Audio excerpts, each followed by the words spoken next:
In political classification, the absolute classic terms are left and right. But are these terms useful at all? They are very controversial, they have rapidly shifted in meaning over time, and they are differently perceived by different people in different places. The context in which the left-right differentiation is perhaps the most useful is in the context of an elective two-party system, most famously in the United States. In two-party systems, one party can become synonymous with the left and the other with the right.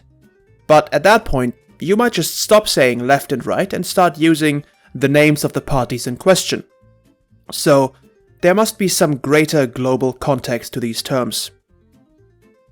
In general, it seems to be the case that the two opposing mindsets can be summed up as follows. Right-wingers favor hierarchy, left-wingers tend to oppose it. Right-wingers emphasize tradition, left-wingers advocate change. Right-wingers view humanity as inherently unequal, left-wingers attempt to enforce equality. Right-wingers place a high value on property rights, left-wingers do not. Italian historian Norberto Bobbio attempted to break the main difference between the two down to the issue of equality. According to Bobbio, left-wingers favor the attempt to bring about equality even by force, egalitarianism, whereas right-wingers accept inequality and view it as a good way to bring about competition, which will then improve society, elitism. But Bobbio's belief that left and right continue to be important and useful terms has become rare among political historians. The left-right scheme has been found to be rather simplistic, to focus only on the most important issues of a particular society, and that especially non-Western democracies have only begun to adopt such classifications rather recently, and only as an imitation of Western political culture. Even in the West, though, the terms aren't used universally equally. For example, in Germany, the classical political right tends to prefer the term political center. Finally, there is something to be said about the one-dimensional implications of the left-right scheme. If we assume that every single political issue has a leftist and a rightist answer, we can quickly imagine people ending up on the same spot of the left-right spectrum while having vastly divergent opinions.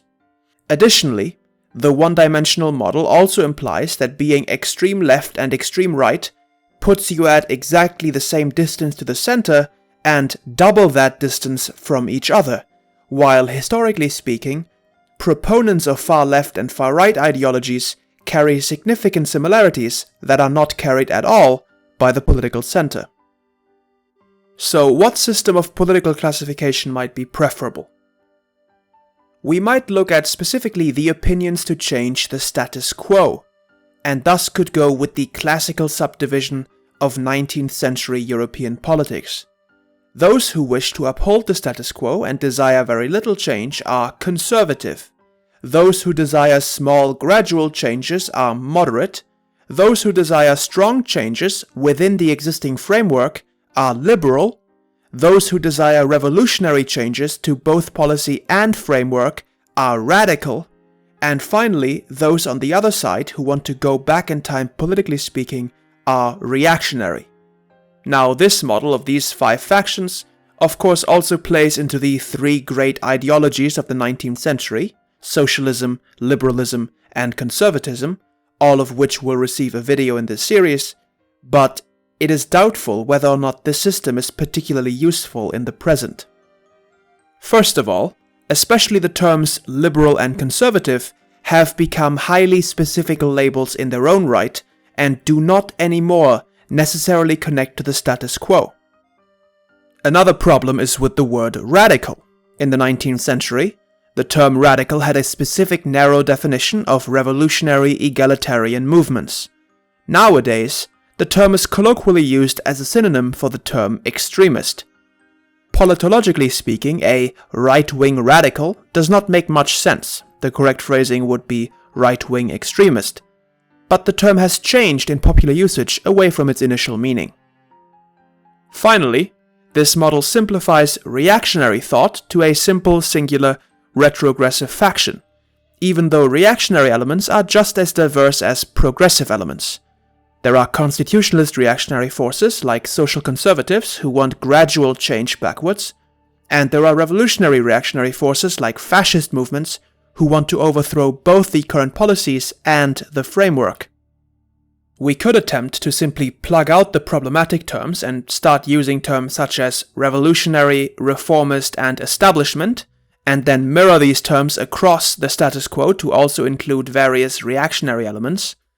But even by removing terms that have become labels in their own right, a focus on change of the status quo alone is not totally satisfactory, because it still ignores the comparison of the same policy across different frameworks.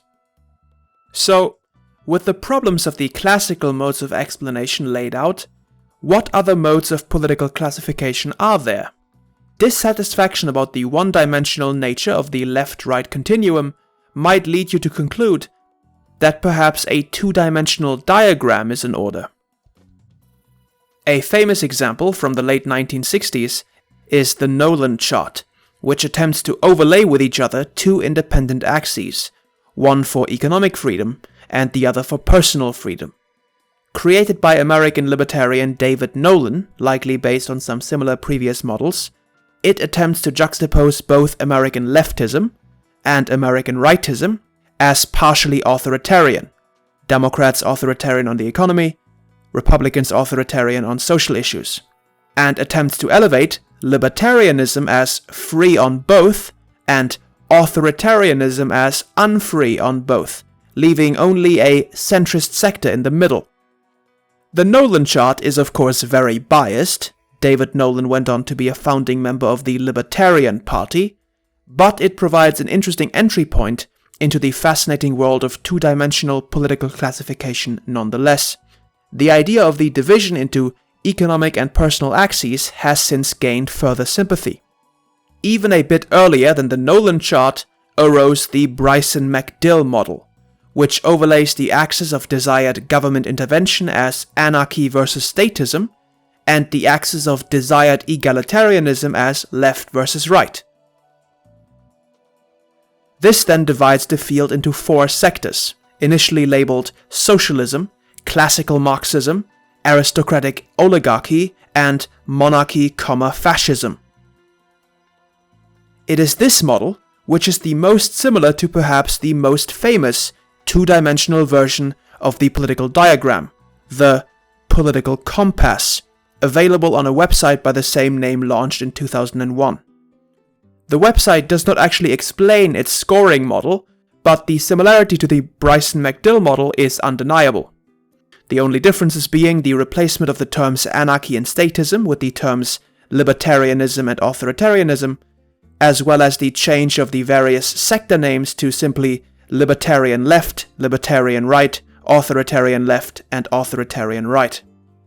The political compass has spawned its own internet subculture, especially visible in the frequent replication of its color scheme for each corner.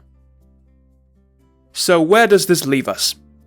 Left and right aren't particularly useful terms, but as soon as you begin to try to unravel them and try to make progress on developing a more sophisticated scheme, it grows endlessly complicated or even more overly simplified, to the point of actively decreasing either the interest of the audience or the understanding of the topic matter.